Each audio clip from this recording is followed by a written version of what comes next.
Want help to grow your business? Download Bryn, the world's first business advisor in your pocket.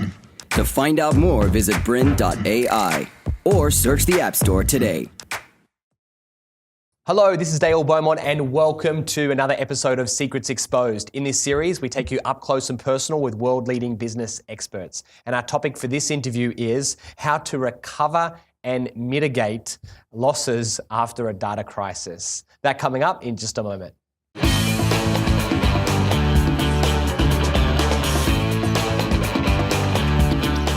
My special guest today is technology expert Peter Moriarty, and our topic for this interview is how to recover and mitigate losses after a data crisis. Welcome, Peter. Thanks for having me, Dale. All right, this is not the happiest subject to talk about. Let's just put it that way. This is the episode that we hope you don't need. Yes, exactly right. Now, I should just point out that we do have another episode which goes through how to prevent and protect your business from a data loss. And prevention's always better than a cure. Exactly. So what we suggest that you do is watch that one first. If everything's okay and you just kind of, worried about it, watch that one first. Because if you take all those steps, then you've pretty much eliminated 98% of things that could actually go wrong. Yeah. But unfortunately, if someone hasn't watched that episode and they've been affected, that's exactly why they should be watching this one, right? Totally, yeah. Okay, so let's quickly summarize again the theme that we echoed on the last one, which was it's not a case of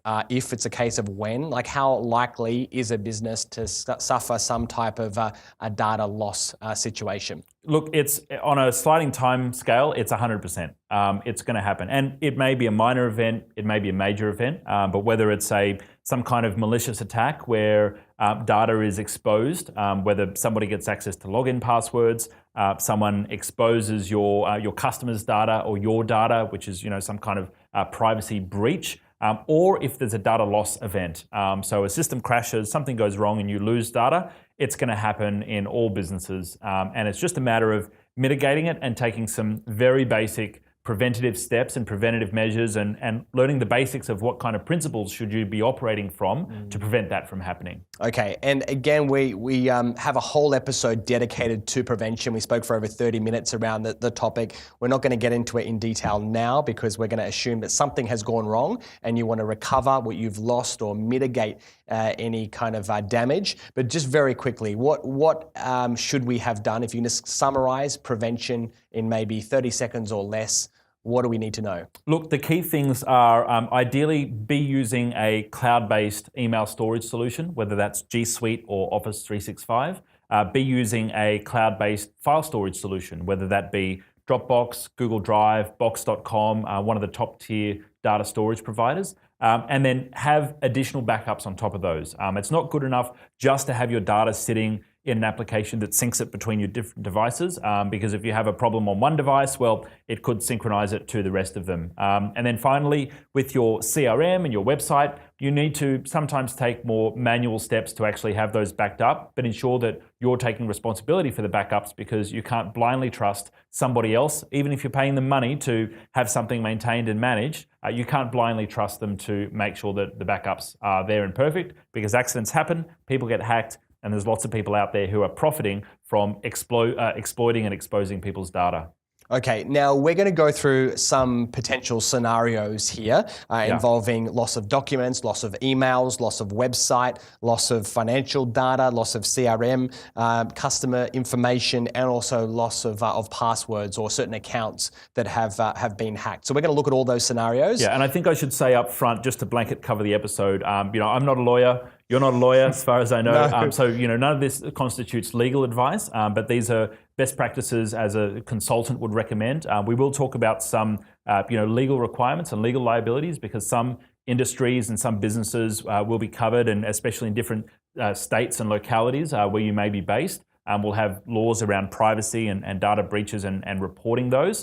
So in any of these cases, you should consult an expert, which would be a legal representative to help you through a data crisis. Okay, so let's just talk about first steps. So if you go into one of your accounts and stuff is missing, or your website suddenly goes down and there's something that is now there that's clearly not yours, what do you do? What's the first step that you should take if you've got a data crisis? Look, I think the first thing is take it seriously. You want to put your investigative hat on, and you want to start containing and identifying, okay, well, how bad actually is this data breach? And so what that means is clear your schedule, push back your meetings, cancel any of your other responsibilities, and start looking into this with urgency, because even though you might be seeing something small, like, 1 or 2 pages are funky on your website and displaying something that's not correct, or, 1 or 2 odd, strange things happening in your email inbox, and you think, well, maybe someone's been in here, right? You need to actually look from a broader perspective of, okay, well, is there a larger problem here in the business? Because there may be something larger lurking. There may be a larger data exposure that's actually lurking there, and you should be looking for that. So you should be turning over every stone and looking, okay, well, exactly how bad is this data breach? And so that would be engaging experts, whether it's your web developer, whether it's your IT consultant, whether it's someone who set up the system or the software vendor of the system that you've worked with.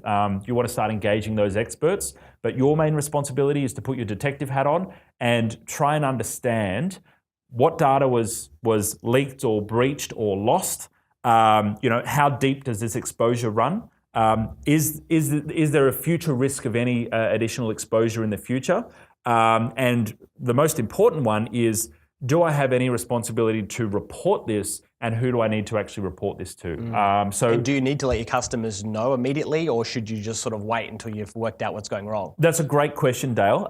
And you have, in many industries and in many countries, mandatory reporting laws for data breaches. Now in Australia, if you're a business that's doing less than $3 million worth of revenue, then they're pretty lax. Unless you're working in financial services or healthcare, there isn't really much in the way of mandatory reporting. If you're over that turnover threshold, then absolutely there is a information commissioner that you need to report things to.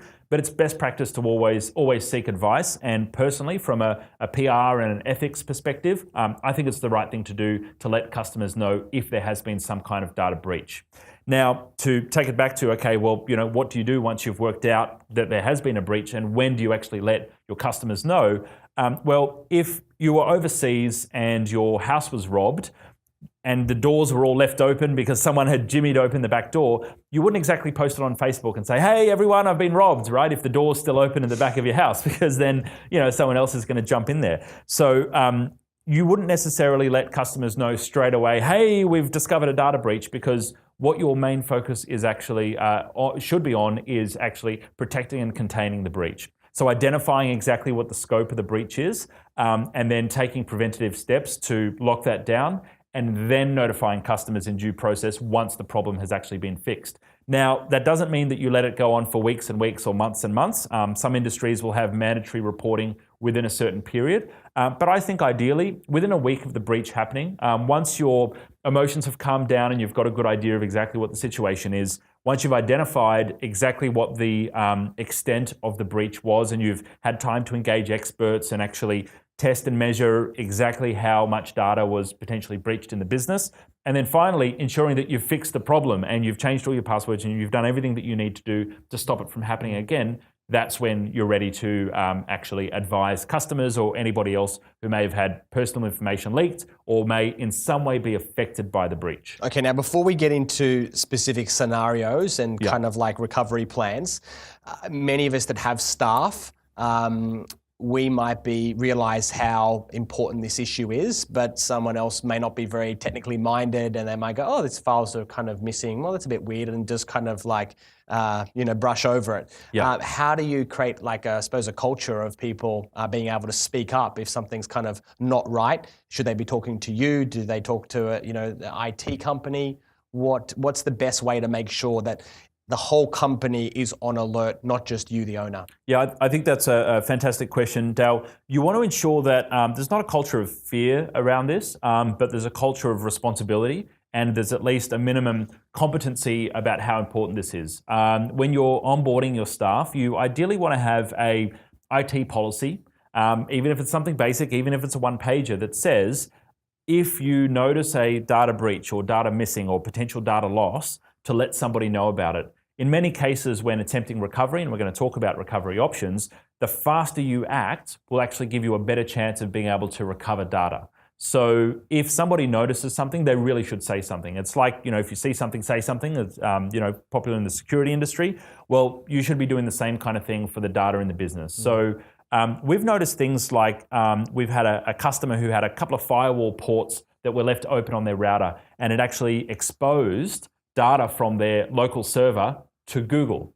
And their customer data was actually indexed in Google, which is super scary, right? They went to Google one of their customers, and an internal spreadsheet showed up in the Google results when they were Googling one of their customers. And so, obviously that's a pretty obvious one that you would notice, and you'd freak out that, something's gone wrong there. But having your team know and be vigilant that, hey, this is a serious issue, this is something that commands attention, is important first step. Okay, great. We're going to take a short break, and when we get back, we're literally going to go into what to do if you have had a loss of data, some type of a crisis. We're going to show you how you can kind of minimize your losses and get things back on track. So keep watching. To continue enjoying this presentation, download Bryn, the world's first business advisor in your pocket. To find out more, visit bryn.ai or search the App Store today.